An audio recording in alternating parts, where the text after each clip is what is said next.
All right, let's get right into it.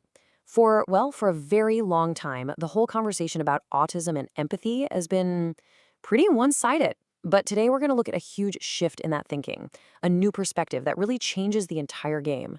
So let's start with a big question. What if that whole idea, the one that's been around forever, is just flat out wrong? This question is at the heart of what we're talking about today. It challenges a stereotype that's caused a ton of misunderstanding and, frankly, a lot of harm. So, the old story, the one many of us probably heard, is all about this thing called the theory of mind. The basic idea was that autistic folks had a deficit here, that they had trouble understanding what other people were thinking or feeling. It pretty much framed the whole thing as a one-way problem located entirely inside the autistic person. But that one-way problem model, it's being seriously challenged. What if it's not a deficit in one person, but a breakdown between two people? What if it's actually a two-way street? This is where the story gets really interesting and a lot more accurate.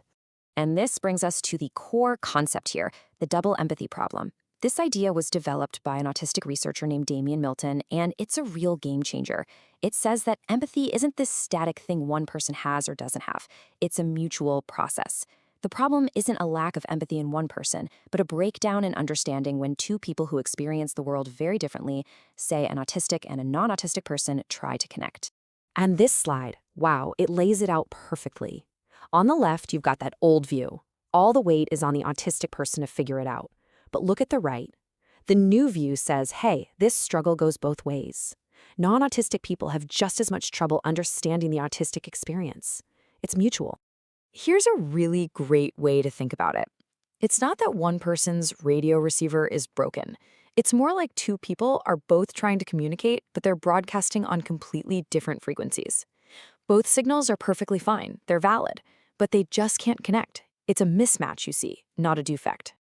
Okay, so this isn't just some interesting academic theory. This different frequencies problem has serious, tangible consequences in the real world, especially since our world is mostly built for and by people on the non-autistic frequency. Because non-autistic ways of being are the default, the negative fallout from this empathy gap hits autistic people the hardest. We're talking about everything from social stigma and being left out to deep mistrust and even damaged relationships with family, with teachers, with partners. It creates this vicious cycle of negative first impressions that are really, really hard to break. Now let's raise the stakes. If this is what happens in everyday social situations, what happens when we move into a doctor's office or a hospital? Well, that's when the double empathy problem can become what some researchers are now calling a triple problem, and the consequences can literally be life or death. Just listen to this quote from a research participant. I'm going to die one day because I didn't go to the doctor because it was so bloody frightening. It's absolutely chilling. It shows how past experiences of being misunderstood can create so much fear that people will avoid getting medical help, even when they know their life is on the line. And here's a huge reason why. This person is saying, look, I'm using my words to tell you I'm in pain, but because my face or my body language doesn't match what a non-autistic doctor expects to see, my reality is just dismissed. My pain isn't believed because it's being broadcast on that different frequency. So this leads to this even bigger idea, the triple empathy problem. An autistic patient is already dealing with that first gap, right? The autistic to non-autistic one. But then you stack another huge gap on top of it, the one that all patients face with the medical world. Its own culture, its own jargon, its own power dynamics. It's a communication gap on top of a communication gap. This image just illustrates it perfectly. You've got these three different points, each with its own way of communicating: the autistic experience, the non-autistic world, and the culture of healthcare itself. For an autistic patient trying to talk to a non-autistic doctor, all three of these gaps can be happening at once. It's just a perfect storm for things to go wrong. And the really crucial thing to get here is that this isn't random. It's a predictable and tragic chain reaction. You see in this model how early communication problems lead to things like self-doubt and mistrust. That then grows into helplessness and fear, which leads directly to people avoiding healthcare and ultimately to serious preventable health problems. And stories like this one just make the stakes devastatingly clear. This person's fear of going to the doctor, a fear born from a lifetime of being misunderstood, almost cost them their life.